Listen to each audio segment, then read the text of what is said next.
Hai semuanya, aku Caitlin Halderman, jadi Linda di Cast Dread Out. Saya Cicio Marasero, jadi Alex di Dread Out. Nama saya Dwi Nazir, saya produser untuk film Dread Out.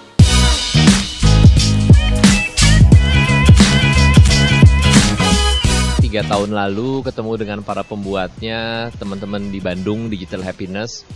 Kemudian gamenya sendiri kan secara konten menarik. Kebetulan skripnya ditulis langsung oleh Mas Kimo Stambul dari Mo Brothers. Mas Kimo ini merangkap penulis, sutradara, dan produser juga di proyek ini.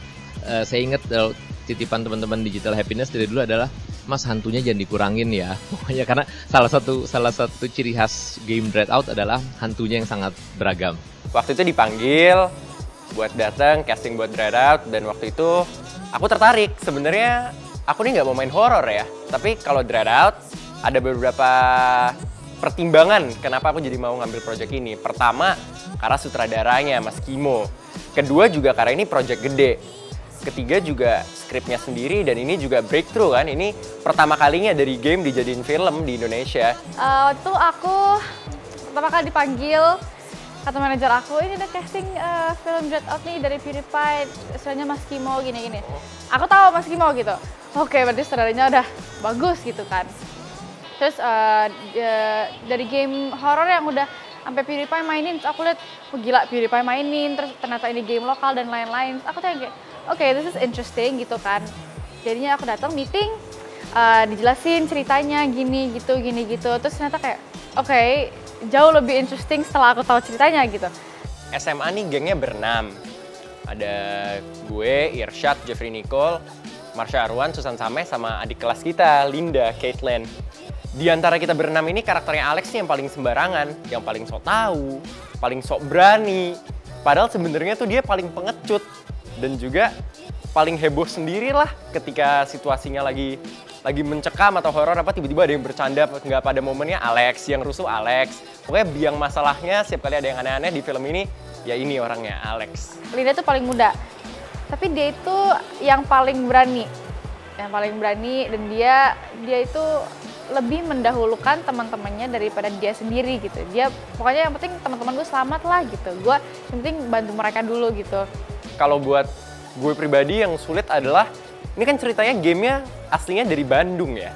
Jadi kita harus ada aksen Sundanya sedikit, walaupun tipis tapi tetap harus ada sedikit. Sementara gue nggak ada keturunan Bandung, nggak ada keturunan Sunda sama sekali. Jawa, papa Itali, temen-temen juga yang orang Sunda sedikit. Jadi pertama untuk dapetin aksen Sundanya itu yang agak challenge sedikit. Jujur jadi Linda itu susah banget. Susah banget. Pertama aku harus memenuhi ekspektasi orang-orang gamer-gamer yang udah pernah mainin si Dread Out ini, karena mereka udah punya gambaran, oke, Linda tuh kayak gini. Bagi Linda tuh beda banget sama karakter aku, dia tuh dark, dia itu misterius, dan aku yang cengengesan, yang spontan ya. Lihat lah ya. Dan seperti Cio bilang tadi, kita tuh ngelakuin 98-99% tuh adegan stunnya sendiri. Jadi kita dibanting sendiri, kita nembus nabrak ini triplek. Pokoknya ada adegan lah gitu, nabrak bener-bener semuanya sendiri gitu. Itu susah banget, kita latihan sling itu sampai kita latihan tuh 2 bulan untuk persiapan itu, kita persiapan. Sama kalau boleh nambahin satu lagi, yang kesulitan adalah dingin. Karena kan di trailernya kita lihat ada masuk, kita kejebur kan di trailer. Dan sepanjang filmnya kita memang basah-basahan, jadi setiap hari syuting tuh sebelum take, rambut dibasahin, baju dibasahin. Sementara di studio atau di puncak itu kan kita kedinginan terus dari pagi sampai malam. Yang seru juga kalau menurutku yang beda adalah setiap kali kita mau take, misalnya adegannya kan kita berenam yang emosi tinggi, lagi panic attack atau apa, misalnya cuma 2 atau 3 orang, tapi semuanya kita ini yang ada di set, kita bener-bener, kita punya ritual, kita ngumpul, kita bikin kayak circle gitu, terus kita semua kayak fokus bareng-bareng supaya masuk moodnya, ke mood yang dibutuhkan di sini ya bareng-bareng. Jadi kita ngebangun emosinya, ngebangun energinya juga bareng-bareng. Iya, everyday seru aja, krunya seru, semuanya seru, even Mas Kimo pun aja suka bercanda gitu. Mas Etun juga suka ngejailin aku kebetulan di lokasi. Iya, dari si Justin tuh yang dari CJ juga benar-benar semua orang seru banget sih. Jadi vibe-nya tuh enak banget kalau di syuting. Hai Vivanias, jangan lupa untuk saksikan film Dread Out yang akan tayang Januari 2019 di bioskop-bioskop seluruh Indonesia.